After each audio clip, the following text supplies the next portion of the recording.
In the winter of 2017, a physicist named Dr. Adrian Corbett captured something on thermal imaging equipment that no laboratory protocol could account for. What left the body on his monitor was not heat, not vapor, not electromagnetic interference.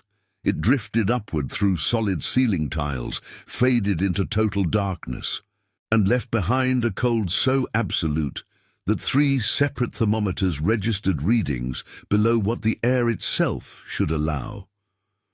Before we begin, we would like to know where you are listening to this story from and what time it is.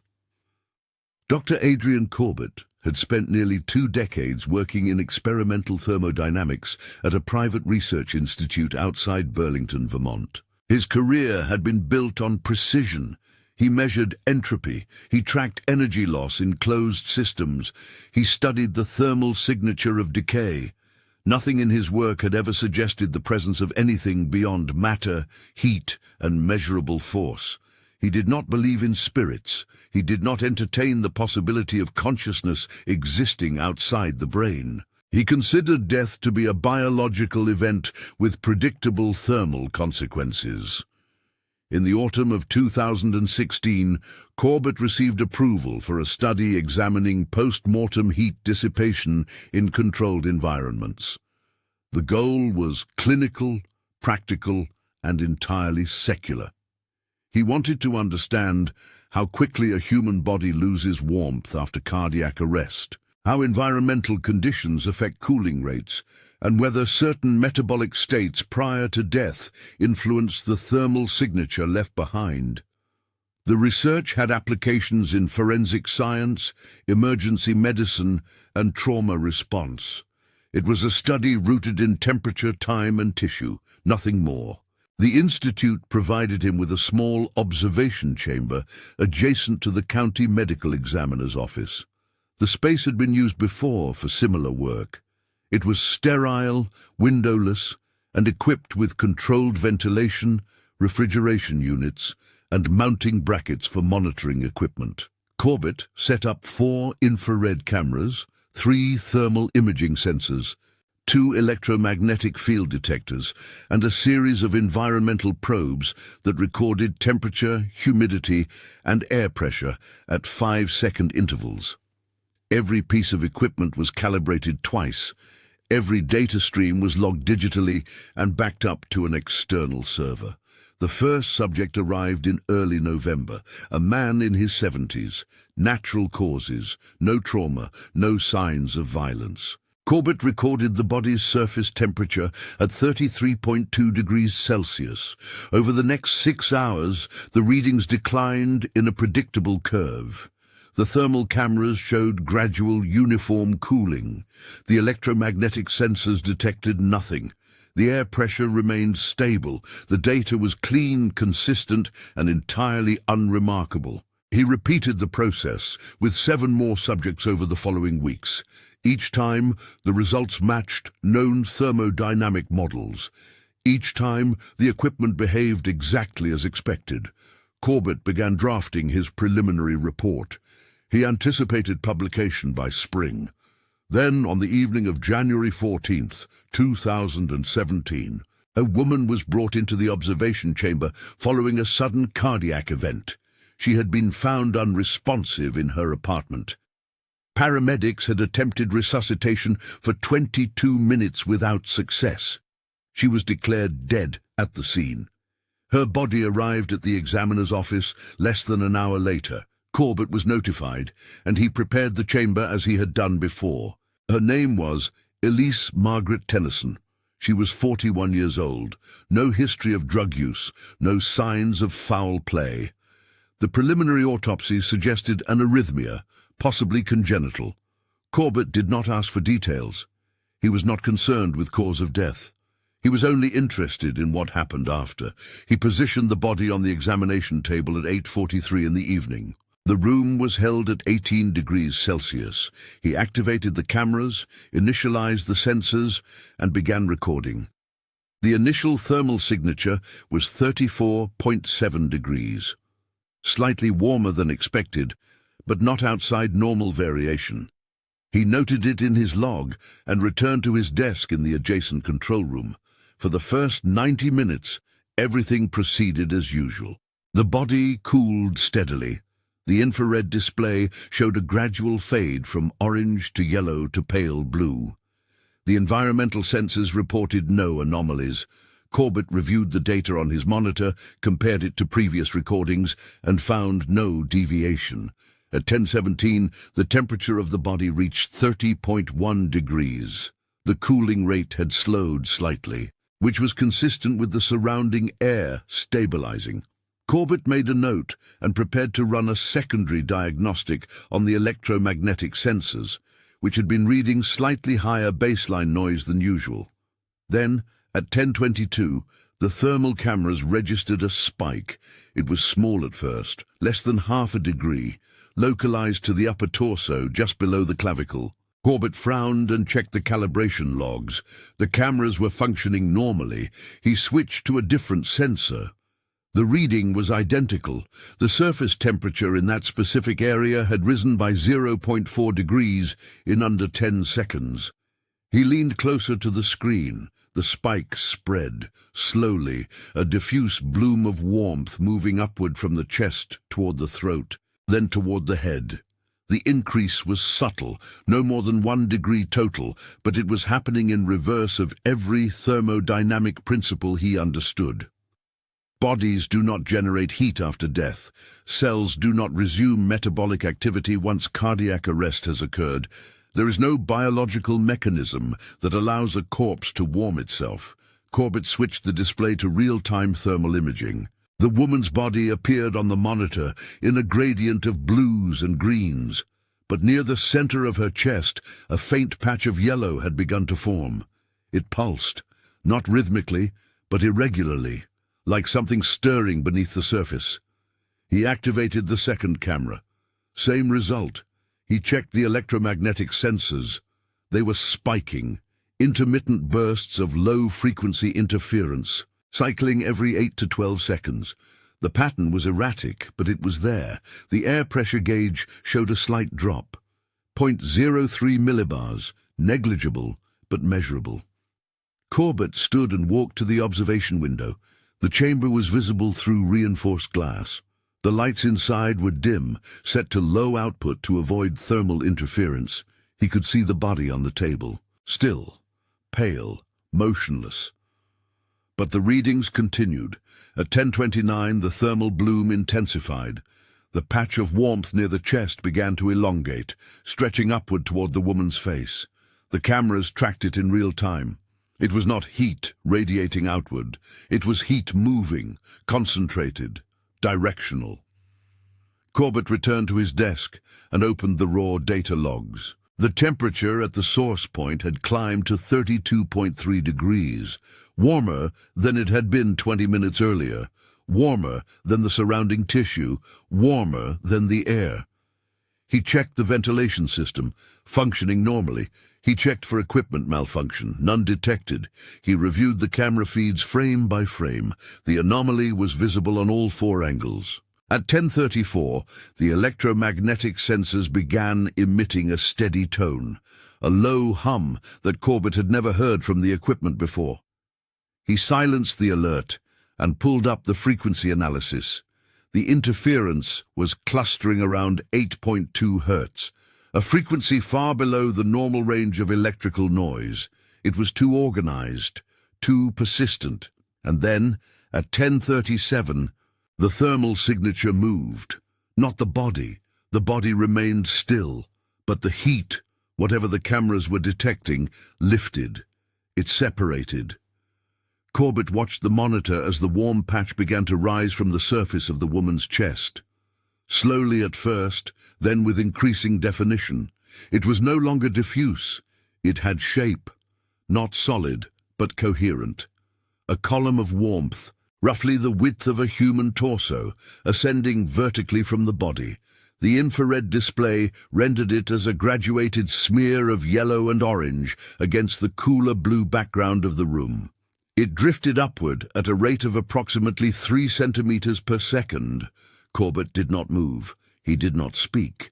He watched as the shape continued to rise, passing above the woman's head, moving toward the ceiling. The electromagnetic sensors screamed.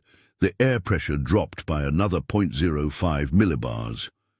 The temperature in the observation chamber fell by 2 degrees in less than 30 seconds. The shape reached the ceiling, and it did not stop.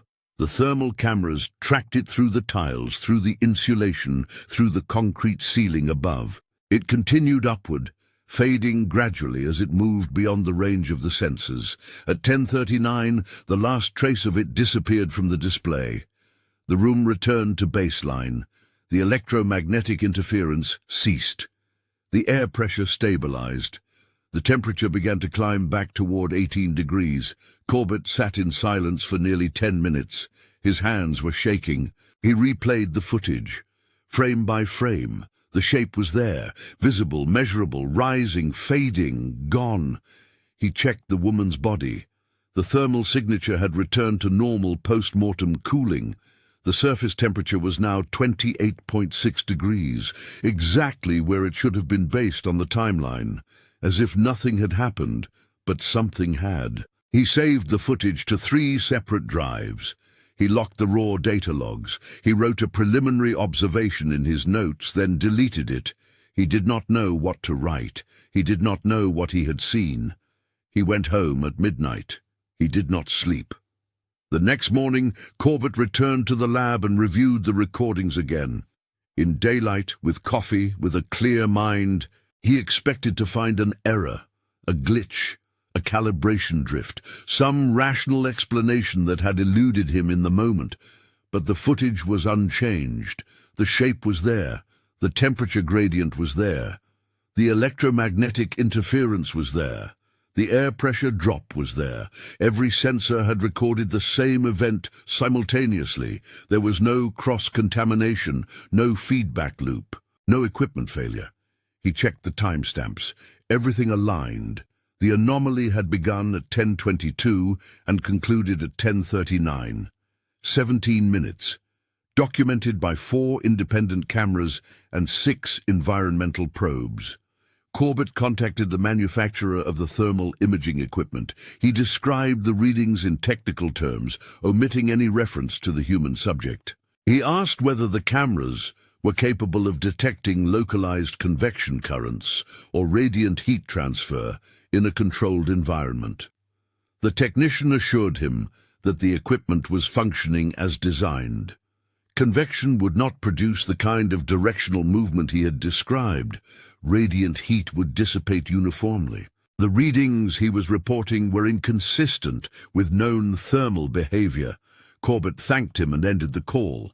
He spent the rest of the day reviewing literature, papers on post-mortem thermodynamics, studies on cellular heat generation, research into electromagnetic field fluctuations near organic tissue. He found nothing that matched what he had recorded. Bodies cool. They do not warm. They do not emit concentrated thermal signatures that rise and move independently. They do not generate low-frequency electromagnetic pulses after cardiac arrest. That evening, he contacted a colleague at the university, Dr. Lena Ortiz, a physicist who specialized in anomalous energy phenomena. He sent her the footage without explanation, just the raw data, the thermal imaging files. The electromagnetic logs. She called him 2 hours later. "Where did you get this?" she asked. "From my lab," Corbett said. "What were you measuring?" "Post-mortem heat loss." There was a long silence. "Adrian, this isn't heat loss," she said. "This is heat emergence, and I have no idea what would cause it." "Neither do I." "Can you replicate it?" "I don't know. You need to try." Odur Corbett requested another subject. The examiner's office complied. A man in his 50s. Cardiac arrest following a stroke. No trauma, no suspicious circumstances. Corbett prepared the chamber exactly as before. Same equipment, same calibration, same environmental conditions. He recorded for 8 hours. Nothing happened. The body cooled normally. The sensors detected nothing unusual. The electromagnetic field remained flat. The air pressure held steady. He tried again the following week. A woman in her 60s, natural causes. Same setup, nothing. He tried twice more in February. Both times the results were unremarkable. Standard post-mortem thermodynamics. No anomalies, no movement, no shape. Corbett began to doubt what he had seen. He reviewed the original footage obsessively. He analyzed every frame. He checked for corrupted data. He ran simulations to test whether a software error could produce the observed pattern. Every simulation failed. The data was clean. The footage was real. But it did not happen again. By early March, Corbett had recorded 14 additional subjects. None of them produced anything beyond expected results.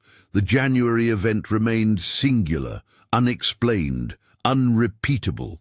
He considered publishing a case study, but he had no mechanism to propose, no hypothesis to test, just footage of something rising from a dead body and disappearing through a ceiling. It was not science, it was documentation of an impossibility. He locked the footage in an encrypted file and stopped mentioning it to colleagues. In late April, Corbett received a message from a research assistant at a hospital in Pennsylvania.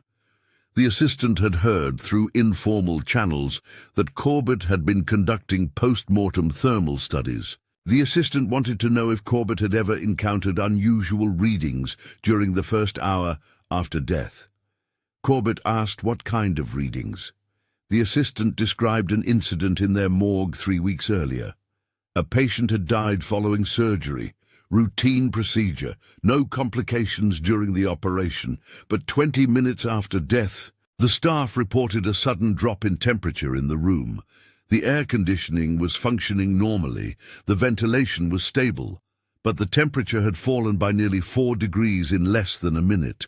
One of the nurses claimed she had seen something, a shadow, she said, or a shape, something that moved near the body and then dissolved into the air above the examination table. The assistant asked if Corbett had ever recorded anything similar. Corbett hesitated. Then he sent the footage. 3 days later, the assistant replied. She had shown the footage to her supervisor. The supervisor had shown it to the head of the hospital's research ethics committee. The committee had contacted 2 independent analysts. Both confirmed that the footage appeared genuine. Both declined to offer an explanation. The assistant asked if Corbett would be willing to present the findings at a closed seminar. Corbett declined. But word spread. By June, Corbett had been contacted by 4 other researchers: a neurologist in Oregon, a biophysicist in Virginia, a forensic pathologist in Texas, a hospice coordinator in Maine. Each of them described incidents involving temperature anomalies, electromagnetic interference, or visual phenomena near recently deceased patients. None of them had documentation as clear as Corbett's, but all of them had witnessed something they could not explain. Corbett compiled the reports. He noticed patterns. The events were most common within 30 minutes of death. They were more frequent in cases of sudden cardiac arrest than in prolonged illness. They were almost always accompanied by a localized drop in air temperature. Witnesses frequently described a sense of movement, a presence, something leaving. In August, Corbett decided to resume his study. He modified his equipment. He added a second set of infrared cameras with higher resolution. He installed vibration sensors on the examination table. He upgraded the electromagnetic field detectors to capture a wider frequency range. He wanted better data, clearer footage, something he could analyze without ambiguity. He recorded 6 more subjects in September, nothing unusual, 2 more in October, same result. Then, on November 3rd, 2017, it happened again. The subject was a woman in her 30s. She had collapsed during a hiking trip.